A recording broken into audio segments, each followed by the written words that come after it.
பாப்பாக்கு formula milk use பண்ணேனா? ஆமாங்க, நான் யூஸ் பண்ணேன்னா. என்ன ரீசனால் நான் ஃபார்முலா மில்க் யூஸ் பண்ணேன்னா, எனக்கு டெலிவரி ஆனதுக்கப்புறமா நான் பிரெஸ்ட் ஃபீடிங் தான் பாப்பாவுக்கு பண்ணேன்.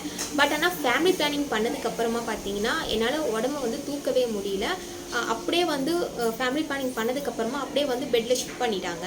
ஸோ என்னால் வந்து எழுந்துக்கவே முடியல. சைடாகவும் படுக்க முடியல, லெஃப்ட் சைடும் படுக்க முடியல, ரைட் சைடும் படுக்க முடியல. நேராக இப்படியே தான் படுத்துட்ருக்கேன்.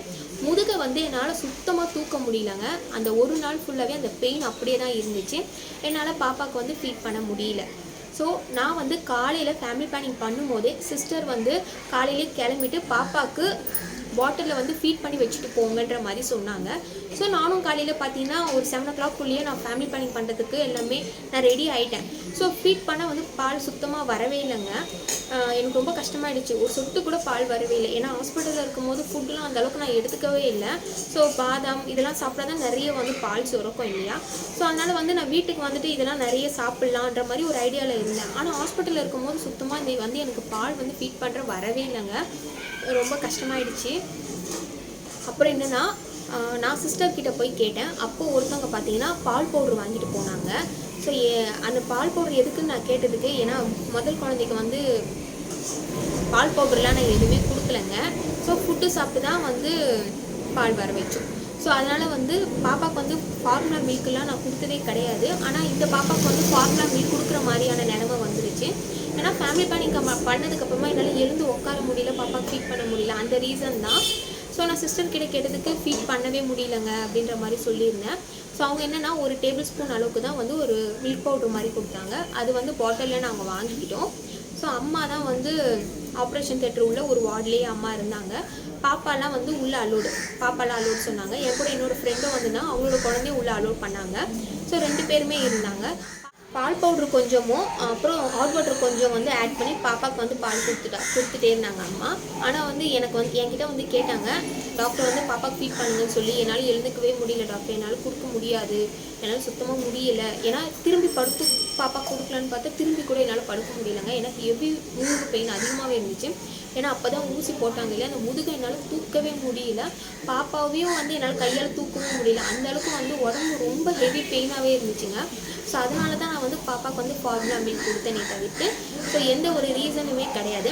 அன்றைக்கி ஒரு நாள் தாங்க கொடுத்தேன். ஆனால் அந்த பால் பவுடர் வந்து இப்போவுமே என்கிட்ட இருக்குது தான். ஸோ என்னைக்காவது எனக்கு சுத்தமாக பாலே வராத டைம் தான் நான் யூஸ் பண்ணுறேனே தவிர்த்து மற்றபடி வந்து ரொம்ப நாள் நான் வந்து ஃபார்முலா மில்க் யூஸ் பண்ணுறதே கிடையாது. வாரத்தில் ஒரு வாட்டி தான் யூஸ் பண்ணுவேன். என்றைக்குன்னா நான் வந்து நான்வெஜ் சாப்பிட்டா தான் எனக்கு வந்து பால் நல்லா சுரக்க ஆரம்பிக்குது.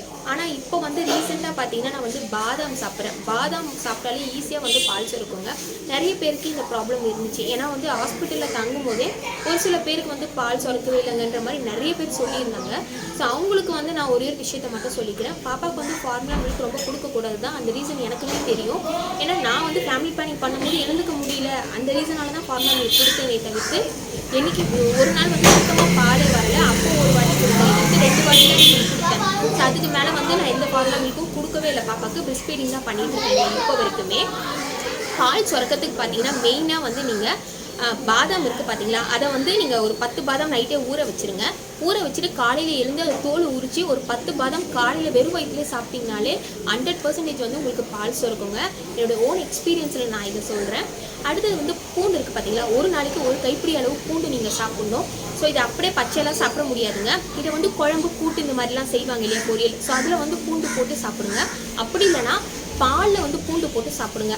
ஸோ அதுவுமே நல்லா தான் இருக்கும். பாலோட பூண்டு வேக வைக்கும் போது அந்த காரம்லாம் வந்து இருக்காதுங்க, அப்படியே நீங்கள் சாப்பிட்லாம். இதுவும் வந்து சூப்பரான டிப்ஸுங்க. இதையும் கண்டிப்பாக நீங்கள் ஃபாலோ பண்ணுங்கள்.